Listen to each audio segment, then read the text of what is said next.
W voltando do intervalo, vamos ao nosso segundo assunto hoje. Após um mês de negociações, mais ou menos, o presidente Lula confirmou o nome do deputado federal Celso Sabino para o Ministério do Turismo. Sabino foi indicado pela União Brasil e fica no lugar de Daniela Carneiro. Mais informações com a repórter Tainá Farfan.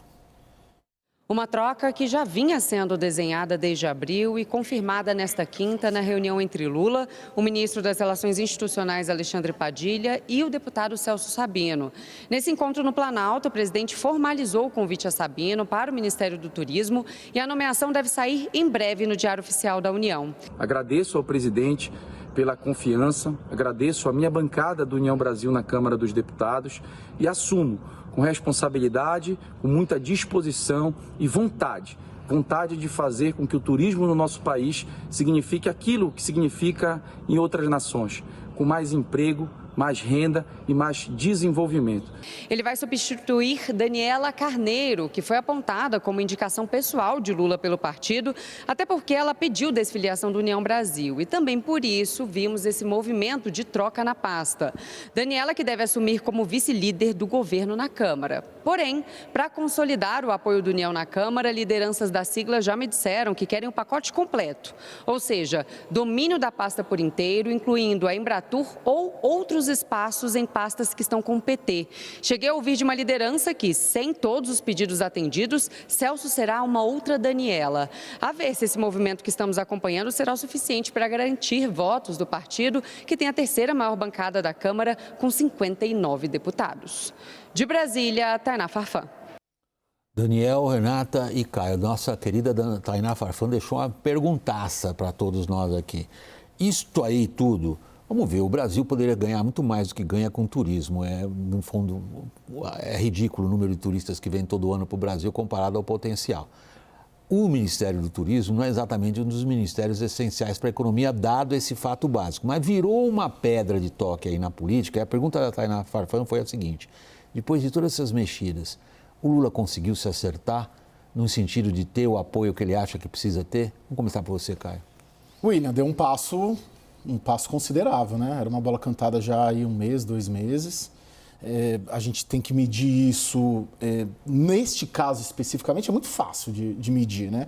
Pega como a União Brasil se comportou no primeiro semestre, né? Nas votações prioritárias do governo, e vamos compará-las. A Daniela Carneiro entregava 5, 6, 7 votos de 59.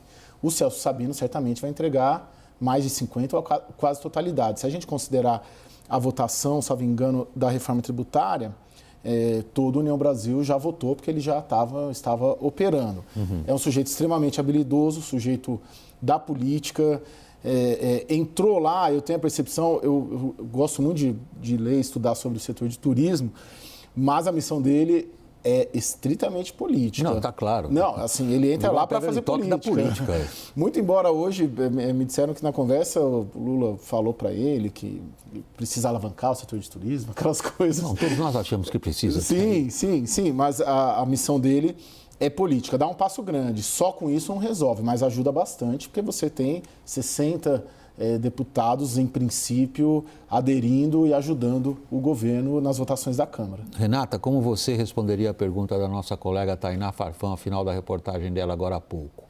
Com isso, Lula resolve um bom pedaço? Não resolve. Um bom pedaço, eu tenho ainda um pouco de dificuldade de quantificar. Eu não acho que, nesse ponto, estou com o Caio de que... o Caio está partindo do ponto que o Celso Sabino resolve a bancada inteira do União Brasil. Eu tenho dúvidas. Eu tenho dúvidas por 2 aspectos. Eu estou com ele no seguinte sentido: melhor que o que estava, de fato, porque era um pouco impossível, estava uma desgraça. Mas isso vai levar toda a bancada do União Brasil? Qual é a minha dúvida? Primeiro, esse movimento de negociação com o Palácio do Planalto estava muito capitaneado pelo líder do próprio União Brasil, Elmar Nascimento. E ele tem sido muito vocal nos bastidores em dizer que só o Ministério do Turismo não resolve, né? Então, o apetite do União Brasil, que estava ali sendo testado a cada nova semana que se passava, né? A lista se agigantava do União Brasil com coisas que eles estavam pedindo, eu não acho que vai se encerrar agora. porque eles já vinham pedindo outras coisas. Então, como é que eles jogam com isso? Eles vão jogar com algumas votações, né? Com algum tipo de pressão. Então, não sei se já resolve tudo por conta disso e olhando a União Brasil. Mas, ainda que se resolvesse a União Brasil, colocando aí 59 votos a mais na conta, também não resolve o problema, porque a gente sabe que a base do governo ela é muito minguada.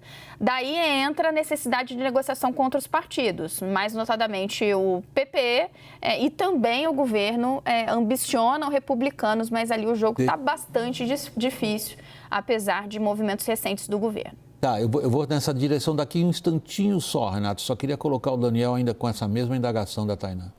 William, o que eu tenho ouvido das lideranças do União é que o partido que tem 59 deputados está dividido, grosso modo, da seguinte maneira: 3/3.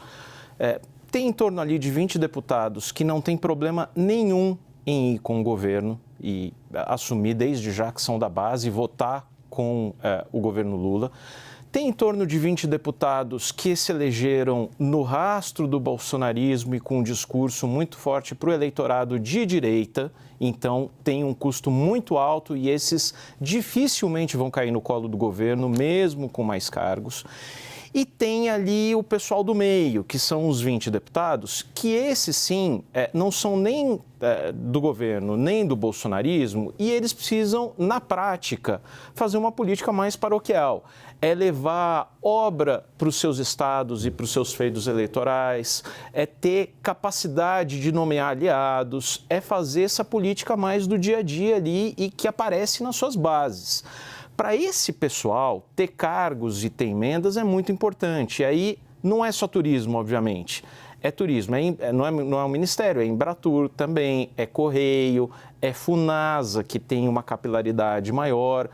Agora, eu lembrei muito, se você me permite, William, sempre que eu ouço essa discussão do União Brasil, eu me lembro de um livro que costuma ser um dos menos celebrados do Machado de Assis, Esaú e Jacó.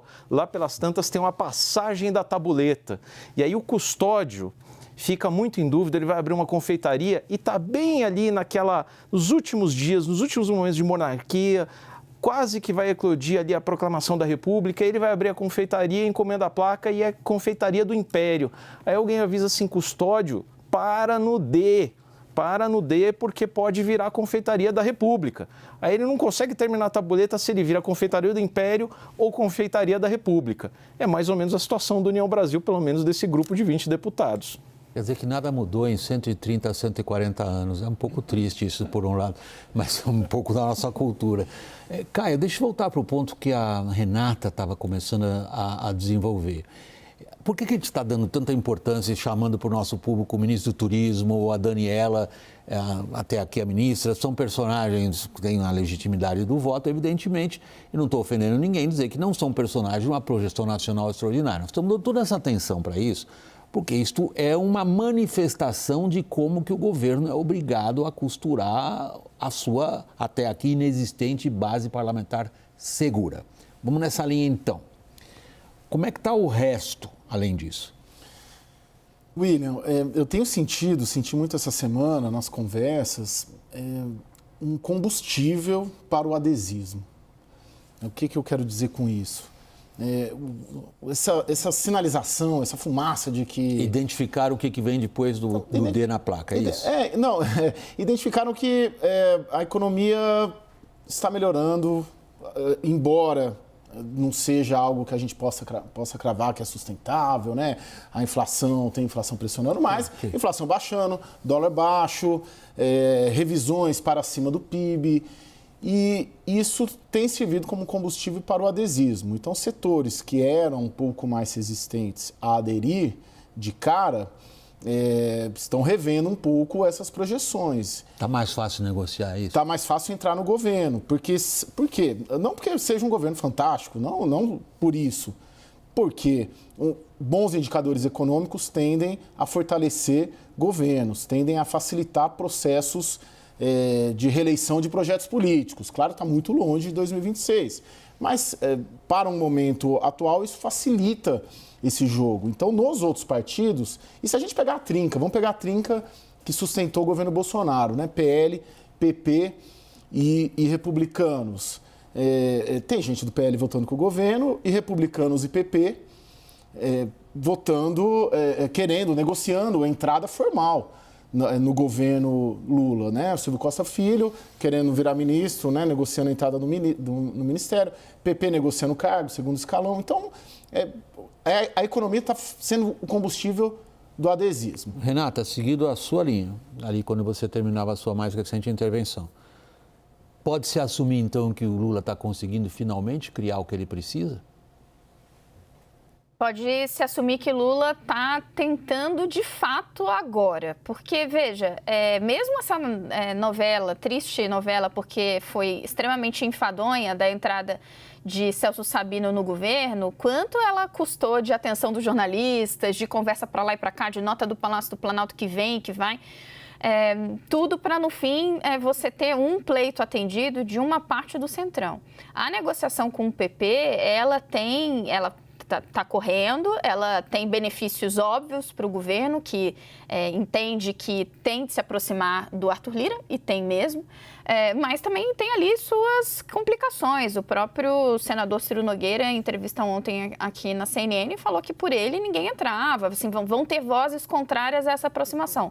No caso do Republicanos, a mudança de ventos que aconteceu nas últimas 2 semanas, ou seja, o comando da legenda que antes dizia não é para ter conversa nenhuma, liberava, sim, deputados de pegarem cargos menores, né, coisa aqui, coisa acolá, mas deixou a conversa para um ministério correr, está dando sinais de que está repensando, porque Tarcísio de Freitas, governador de São Paulo, foi consultado e falou, olha, não acho a melhor coisa. E se Silvio Costa Filho se licenciar, mas ele licenciado interessa ao Palácio do Planalto, a coisa está meio enroscada. Ontem o ministro da Fazenda, Fernando Haddad, teve um jantar fora da agenda com a cúpula do Republicano, Silvio Costa Filho presente. Então o governo está tentando. No final ele vai conseguir amarrar o Centrão de fato? A gente precisa ver. Como é que a gente... Vamos conseguir amarrar o Centrão? Tá bom que cada um deixe uma pergunta para o próximo. Não, William, engraçado que, por um lado, a gente tem visto alguns posicionamentos públicos, algumas manifestações até contundentes em público, criticando ou deixando recados muito claros ali contra a entrada do PP, um espaço maior por União, entrada eventualmente do Republicanos no Ministério, né? O Lula cedendo ao Centrão. Lembra que na sexta-feira passada, a própria Janja foi ao Ministério do Desenvolvimento Social gravar um vídeo ali defendendo o Wellington Dias, né? Hoje, na cerimônia do Minha Casa Minha Vida... Porque diz que o Ministério é do Lula, o Ministério é do marido, é do Lula, certo? Exato. Mas você vê hoje, na cerimônia do Minha Casa Minha Vida, também tinha líder de movimento social ali puxando o coro, defendendo a presidência da Caixa que pode ir para o PP de Arthur Lira. Agora, tirando dos holofotes, quando se vai conversar ali com o pessoal mais pragmático do governo, do Palácio do Planalto, a leitura é que isso pode ter uma repercussão de imagem para o governo Lula positiva. Porque, ora, não é um governo acusado de ser muito de esquerda, com uma carga ideológica muito grande. Então, é uma oportunidade até de reinaugurar esse discurso e de dizer, como assim? Como eu sou uma ameaça ideológica, como que eu sou de esquerda? Olha as minhas alianças, eu estou dando mais espaço para a União, eu estou com o PP podendo entrar, eu estou com o Republicanos, que é o partido do governador de São Paulo. Então, tem esse benefício também na leitura dos mais pragmáticos.